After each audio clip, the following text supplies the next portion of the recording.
Peter Singer recently tweeted an article by Christopher Belshaw in the Journal of Controversial Ideas. The article was titled Anti-Natalism and the Asymmetry. The antinatalism in the title with capital A and capital N is Bennett's antinatalism, and the asymmetry is of Jeff McMahon.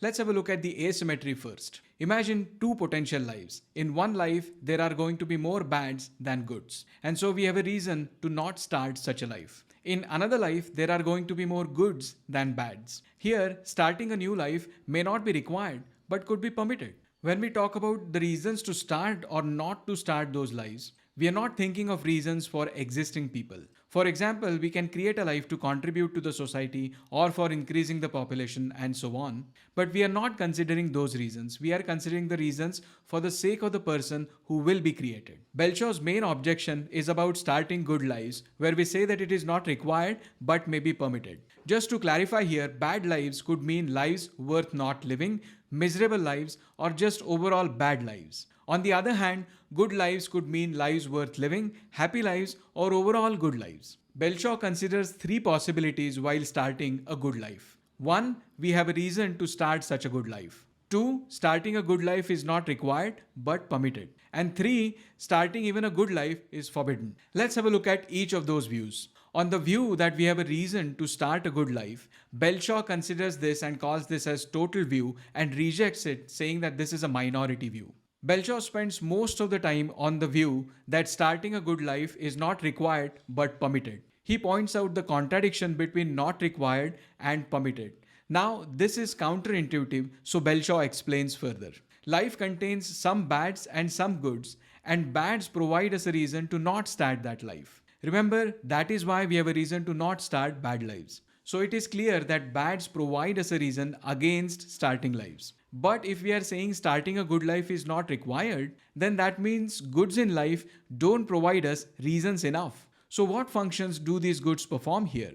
One possibility could be that they cancel bads in life. But that does not seem to be the case, because presence of goods on its own does not eliminate bads in life. Bads still remain in the life. So Belshaw proposes that goods actually just compensate for bads. He says that bads in your life can't be removed, but there is available some good to soften the blow, or as a form of payback or return for your suffering the bad. This calculation of compensation between goods and bads only works if there is a person who has some future desires. Belshaw says that only people or persons, can be properly compensated for their pains. But non-human animals, for example, don't have this sense of future. So the compensation calculus does not work for them. And so for animals, he says, better for them never to have been, and given there are further pains ahead, better that they cease to be. Similarly, babies and neonates also don't have this sense of future. And for them, he says, we should not be speciesist.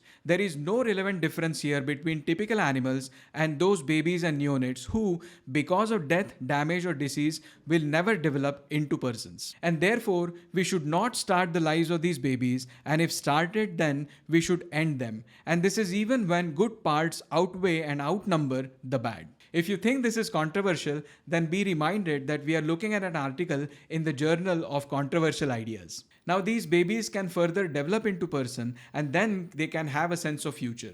And then the compensation of goods against bads can kick in. But until such a point is reached, the bads in their life are a reason to not start their life, and if started, to end it. So we started with a not required clause and ended in contradiction to permitted. And therefore, Belshaw says that starting good lives is also forbidden. Belshaw explains that this reasoning is different than that of Bennett's. He says that suppose a person with a sense of compensation could be created instantly, then the bad in his life would be compensated by the goods in his life, but starting such a life would still not be permissible on Bennett's view. But it would be in the case of Belshaw's view. Belshaw's trouble is only due to that middle phase of human lives and all phases of non-human lives where pains or bads exist without the sense of compensation. These uncompensated pains provide us both antinatalist and pro-mortalist reasons. Belshaw considers some objections. One is that non-human animals do have a sense of future. He says, although this is doubtful, not all animals are equal. So the pro-mortalist part of the argument would work only for those animals who truly lack the sense of future. But the antinatalist part would still work. Another objection is, if presence of desires is so important, then what about the person in coma? That person would still have desires, but that person is in coma. Belshaw qualifies the presence of desires clause here, and he says that death is not bad only when the desires are permanently gone or have not developed in the first place. If there is a chance that that person in coma may come back, the loss of desires was only temporary. And if it is sure that the person will never come back, then the desires are lost permanently, and then death is not bad for him. He also considers the objection of potentiality. For example, a baby might not be a person right now, but will acquire personhood and desires and a sense of compensation in future. So the uncompensated pains right now could be compensated in future.